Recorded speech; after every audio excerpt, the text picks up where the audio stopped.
ನಮಸ್ಕಾರ, welcome back to simply ಸಂಪೂರ್ವ.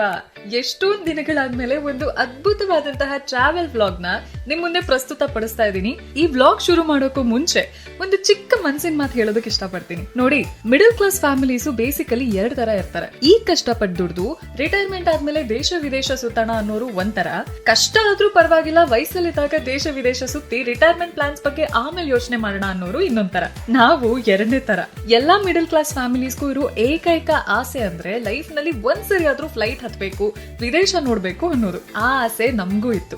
ಹೋಗ್ಬೇಕಾ ಬೇಡ್ವಾ ಅನ್ನೋ ಗೊಂದಲದಲ್ಲಿ ಕೊನೆಗೂ ವಿಯೆಟ್ನಾಂ ಅಂಡ್ ಥೈಲ್ಯಾಂಡ್ ಟ್ರಿಪ್ ಹೋಗಿ ಬಂದ್ವಿ. ನಾವ್ ಟ್ರಿಪ್ ಮುಗಿಸಿ ವಾಪಸ್ ಬಂದಿದ ತಕ್ಷಣ ಎಲ್ರೂ ನಮ್ಮನ್ ಕೇಳಿದ ಪ್ರಶ್ನೆ ಪ್ರಯಾಣ ಚೆನ್ನಾಗಾಯ್ತಾ ಅನ್ನೋದಲ್ಲ, ಖರ್ಚೆಷ್ಟಾಯ್ತು ಅನ್ನೋದು. ಅದನ್ನು ಹೇಳ್ತೀನಿ. ಅದಕ್ಕೂ ಮುಂಚೆ ನಮ್ಮ ಇಂಟರ್ನ್ಯಾಷನಲ್ ಟ್ರಿಪ್ ನ ಶುರು ಮಾಡೋಣ ಬನ್ನಿ.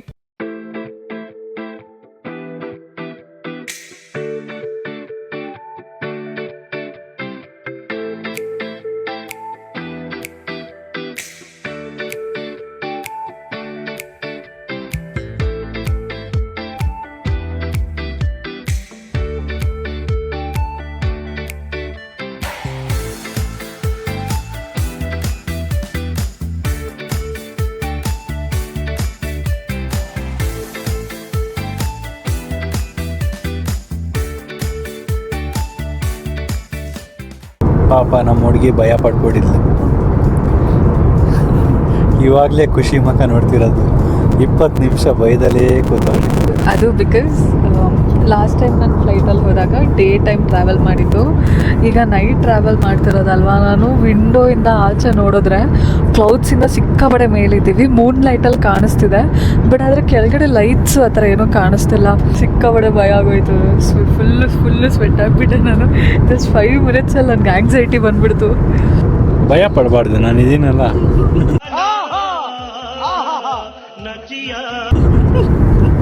Okay, so flight take off ಆಗಿ ಆಲ್ಮೋಸ್ಟ್ 30 ಮಿನಿಟ್ಸ್ಗೆ ಡಿನ್ನರ್ ಸರ್ವ್ ಮಾಡಿದ್ರು. Veg and non veg options ಇರುತ್ತೆ.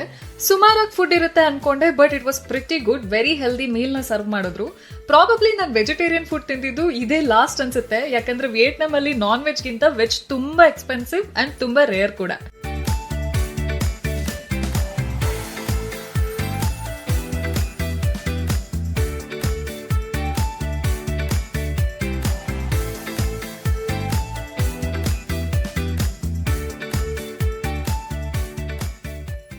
ಈಗ ನೋಡಿ, ಟೈಮು 12 ಗಂಟೆ 8 ನಿಮಿಷ. ಸೊ 12 ಗಂಟೆ 8 ನಿಮಿಷಕ್ಕೆ ನಾವು ಫ್ಲೈಟ್ ನ ಬೋರ್ಡ್ ಮಾಡಿದ್ದು. ಇಂಡಿಯಾ ಇಂದ ವಿಯೆಟ್ನಾಂಗೆ 4 ಅವರ್ ಜರ್ನಿ. ಟೆಕ್ನಿಕಲಿ ನಾವು ಬೆಳಗಿನ ಜಾವ 4 ಗಂಟೆಗೆ ವಿಯೆಟ್ನಾಂನ ರೀಚ್ ಆಗ್ಬೇಕಿತ್ತು. ಆದ್ರೆ ಇದ್ರಲ್ಲೊಂದು ಕ್ಯಾಚ್ ಇದೆ.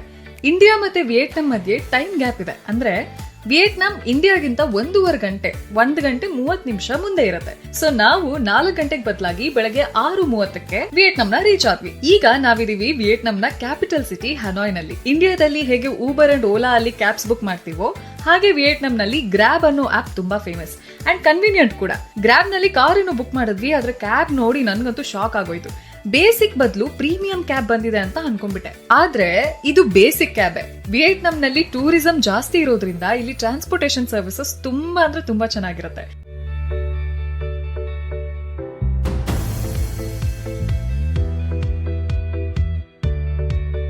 ನಿಮ್ಗೆಲ್ಲ ಒಂದು ಶಾಕಿಂಗ್ ವಿಷಯ ಹೇಳ. ವಿಯೆಟ್ನಾಂ ನಲ್ಲಿ 90% ಜನ ವಿಯೆಟ್ನಾಮೀಸ್ ಭಾಷೆ ಬಿಟ್ರೆ ಇನ್ಯಾವ ಭಾಷೆನೂ ಮಾತಾಡಲ್ಲ. ಇಲ್ಲಿರೋರ್ಗೆ ಇಂಗ್ಲಿಷ್ ಕೂಡ ಚೆನ್ನಾಗಿ ಅರ್ಥ ಆಗಲ್ಲ. ಮತ್ತೆ ನಾವ್ ಹೇಗ್ ಕಮ್ಯುನಿಕೇಟ್ ಮಾಡಿದ್ವಿ ಹೇಳ್ತೀನಿ.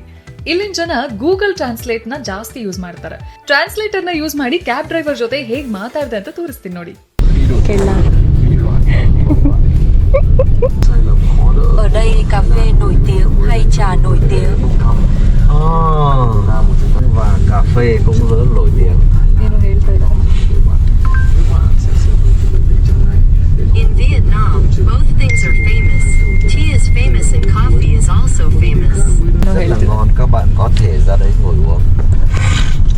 If you want a strong feeling, you can go to Phan Hang to drink coffee on the train. Okay, train street. So ಅದು ಆ ಪ್ಲೇಸ್ ವಿಸಿಟ್ ಮಾಡಬೇಕು ಅಂತ ನಮಗೂ ಪ್ಲಾನ್ ಇತ್ತು. ಅವರು ಸಜೆಸ್ಟ್ ಮಾಡ್ತಿದ್ದಾರೆ. ಆ್ಯಂಡ್ ಈ ಒಂದು ರೋಡ್ ಕೂಡ ವೆರಿ ಫೇಮಸ್ ಫಾರ್ ಕಾಫಿ ಅಂತ. You can come here, sit and have a drink ಅಂತ ಹೇಳ್ತಿದ್ದಾರೆ. And he also said that Vietnam is the second largest coffee exporter. So coffee is very famous in Vietnam. Everywhere you see you get to see coffee. So I think I'm going to have more coffee in Vietnam. Finally ನಮ್ hotel reach ಆದ್ವಿ. Check ಇನ್ಗೆ ಇನ್ನು 3 hours time ಇದೆ. So Hanoi ಸಿಟಿನ ಒಂದ್ round ಹಾಕೊಂಡ್ ಬರೋಣ ಅಂತ ಹೊರಟ್ವಿ. ಇಲ್ಲಿ ನೀವೀಗ ನೋಡ್ತಿರೋ ಜಾಗ ಹನಾಯ್ ನಲ್ಲಿರೋ ಓಲ್ಡ್ ಕ್ವಾರ್ಟರ್ಸ್. ಇದು one of the old places in Hanoi ಅಂತಾನೆ ಹೇಳ್ಬೋದು. ಕಾಲ ಎಷ್ಟೇ ಮುಂದುವರೆದ್ರು ಇಲ್ಲಿನ ಜನ ಹಳೆ ಲೈಫ್ ಸ್ಟೈಲ್ ಫಾಲೋ ಮಾಡ್ತಾ ಇದ್ದಾರೆ.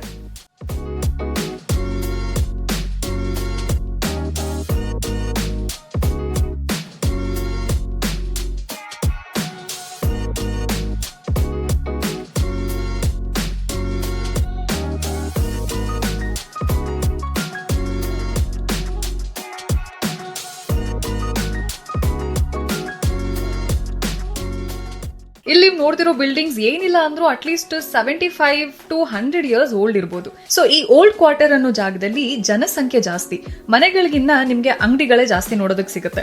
ಮಧ್ಯೆ ಮಧ್ಯೆ ಒಂದೆರಡು ಹಳೆ ದೇವಸ್ಥಾನಗಳು ಕೂಡ ಕಾಣಿಸುತ್ತೆ.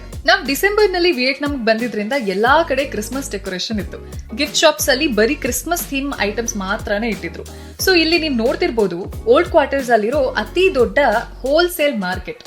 ಇಲ್ಲಿ ನೀವು ಏನೇ ತಗೊಂಡ್ರು ಹೋಲ್ಸೇಲ್ ಆಗೇ ತಗೊಬೇಕು.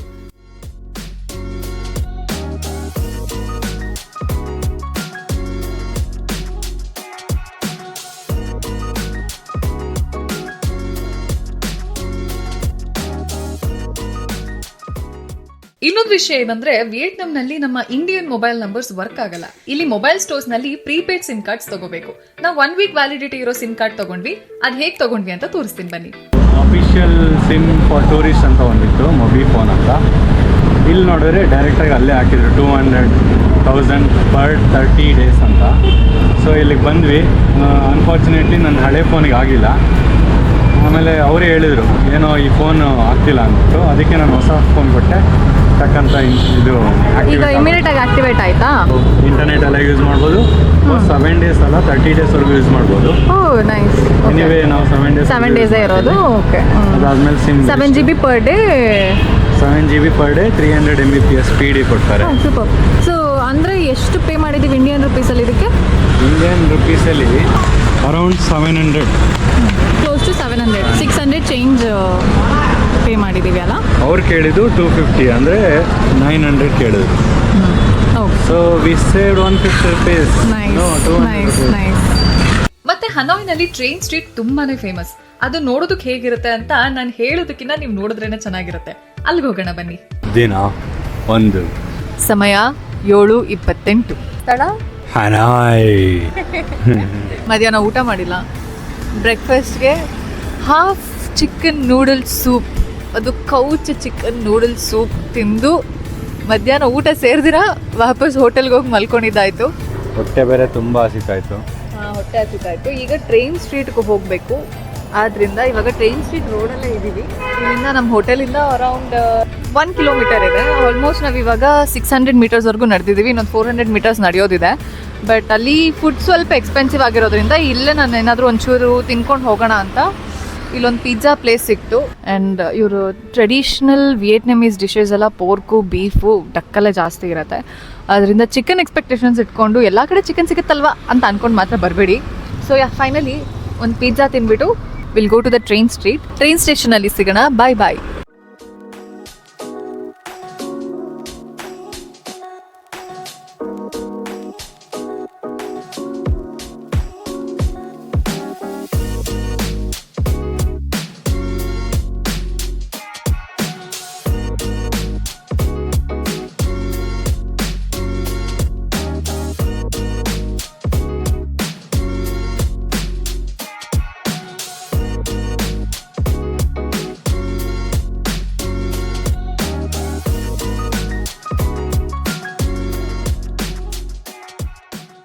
ಸಂಜು, ನಿಂಗೆ ಇಷ್ಟ ಆಯ್ತಾ ಟ್ರೈನ್ ಎಕ್ಸ್ಪೀರಿಯನ್ಸ್? ಥರ ಚೆನ್ನಾಗಿದ್ದ ಕಾರಣ ಲೈಟಿಂಗ್ಸು ಮತ್ತು ಜನ ಡಿಫ್ರೆಂಟ್ ಕಂಟ್ರೀಸಿಂದ ಬಂದಿರೋ ಜನ. ಹನಾಯ್ನ ವಿಸಿಟ್ ಮಾಡೋ ಪ್ರತಿಯೊಬ್ಬ ಟೂರಿಸ್ಟ್ ಕೂಡ ಟ್ರೈನ್ ಸ್ಟೇಷನ್ ನೋಡೋದಕ್ಕೆ ಅಂತ ಬಂದೇ ಬರ್ತಾರೆ. ನನಗೆ ಟ್ರೈನ್ ಸ್ಟೇಷನ್ ಎಕ್ಸ್ಪೀರಿಯನ್ಸ್ ತುಂಬಾನೇ ಇಷ್ಟ ಆಯ್ತು. ಇದಿಷ್ಟು ನಮ್ಮ first day in Vietnam. Next ನಾವು ಕ್ರೂಸ್ ಟ್ರಿಪ್ ಹೋಗ್ತಿದೀವಿ. Pearl factory, Ninh Binh boat ride ವಿಯೆಟ್ನಾಂನಲ್ಲಿ ರಾಜರ ಕಾಲದ ದೇವಸ್ಥಾನಗಳು, ಬೀಚಸ್ ಮತ್ತೆ ಸನ್ ವರ್ಲ್ಡ್ ಅನ್ನೋ ಫ್ಯಾಂಟಸಿ ಪಾರ್ಕ್ ಇದೆಲ್ಲ ಮುಂದಿನ ವಿಡಿಯೋದಲ್ಲಿ ಎಕ್ಸ್ಪ್ಲೋರ್ ಮಾಡೋಣ. ವಿಯೆಟ್ನಾಂನ ಜನ ಜೀವನ, ಜಾತ್ರೆ ಇದೆಲ್ಲ ಹೇಗಿದೆ ಅಂತ ಕಂಪ್ಲೀಟ್ ಡೀಟೇಲ್ಸ್ ಕೊಡ್ತೀನಿ. ಇದ್ಯಾವುದು ನೀವು ಮಿಸ್ ಮಾಡ್ಕೊಬಾರ್ದು ಅಂದ್ರೆ ಈಗಲೇ ನಮ್ಮ ಚಾನಲ್ಗೆ ಸಬ್ಸ್ಕ್ರೈಬ್ ಮಾಡಿ. ನಾನು ನಿಮ್ಮ ಅಪೂರ್ವ ವಿಯೆಟ್ನಾಂ ಬಗ್ಗೆ ಇನ್ನಷ್ಟು ಕಥೆಗಳೊಂದಿಗೆ ಮುಂದಿನ ವ್ಲಾಗ್ ನಲ್ಲಿ ಸಿಗ್ತೀನಿ. ಅಲ್ಲಿವರೆಗೂ ಟೇಕ್ ಕೇರ್.